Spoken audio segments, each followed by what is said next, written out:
Sir ನಮಸ್ಕಾರ. ನಮಸ್ಕಾರ sir. Sir doctor Praveen Babu ಅವ್ರ ಹತ್ರ ಎಷ್ಟು ವರ್ಷಗಳ ಹಿಂದೆ ಬಂದಿದ್ರಿ? ಸರ್ ನಾನು 2022 ಅಲ್ಲಿ ಬಂದಿದ್ದೆ. 22 ಅಲ್ವಾ? ಅವಾಗ ನೀವು ಮಕ್ಕಳಾಗಿಲ್ಲ ಅಂತ ಬಂದಿದ್ರಿ. ಹಾಂ ಸರ್. ಮಕ್ಕಳಾಗಿರಲಿಲ್ಲ ಅಲ್ವಾ? ಅದು ಕಾರಣ ಏನು ಅಂತ ಗೊತ್ತಿರಲಿಲ್ಲ. ಗೊತ್ತಿರಲಿಲ್ಲ. ಇರ್ರೆಗ್ಯುಲರ್ ಪೀರಿಯಡ್ಸ್ ಆಗ್ತಿತ್ತಲ್ಲ, ನಾವು ನಿಮ್ಮನ್ನು ನೋಡಿದಾಗ ಇದಕ್ಕೆ ಸೂಕ್ತವಾದ ನೀರು ಅಂತ ಕರ್ಕೊಂಡು ಬಂದಿದೆ ಸರ್. ಮುಟ್ಟು ಇರ್ರೆಗ್ಯುಲರ್ ಆಗ್ತಾ ಇತ್ತು ಅಲ್ಲೇನಮ್ಮ? ಮಕ್ಕಳಂತೂ ಆಗ್ತಾ ಇರಲಿಲ್ಲ. ಇಲ್ಲ. ಚೆಕ್ ಮಾಡಿಸಿದ್ರು ಕೂಡ ನಿಮಗೆ ಏನು ಅಂತ ಸಮಸ್ಯೆನೂ ಇದ್ದು, ಹೌದಲ್ಲ? ಮಕ್ಕಳಾಗಿರಲಿಲ್ಲ.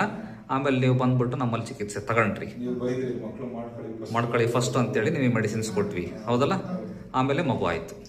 ಮಗುಗೆ ಎಷ್ಟು ವಯಸ್ಸು? 2.5 ವರ್ಷ. ಈಗ ಆರೋಗ್ಯವಾಗಿದೆ ಮಗು. ನಾರ್ಮಲ್ ಡೆಲಿವರಿ ಫಸ್ಟ್ ಕ್ಲಾಸ್, ಹೌದಲ್ಲ? ಈಗ ನೀವು ಬರ್ತಿರೋದು ನನಗೆ ಎಷ್ಟು ವರ್ಷದ ನಂತರ ಬರ್ತಾ ಇದ್ದೀರಿ? ಈಗ 3 ವರ್ಷದ ನಂತರ ನೀವು ಭೇಟಿ ಮಾಡ್ತಾ ಇದ್ದೀರಿ, ಕರೆಕ್ಟ್ ಅಲ್ಲ? ಈಗ ನಿಮಗೆ ಸೆಕೆಂಡ್ ಬೇಬಿ ಬೇಕು,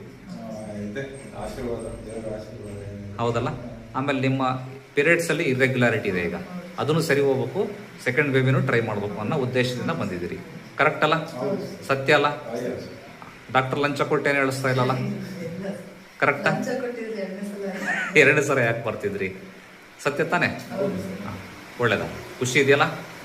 ಥ್ಯಾಂಕ್ ಯು ಸರ್, ಒಳ್ಳೇದ.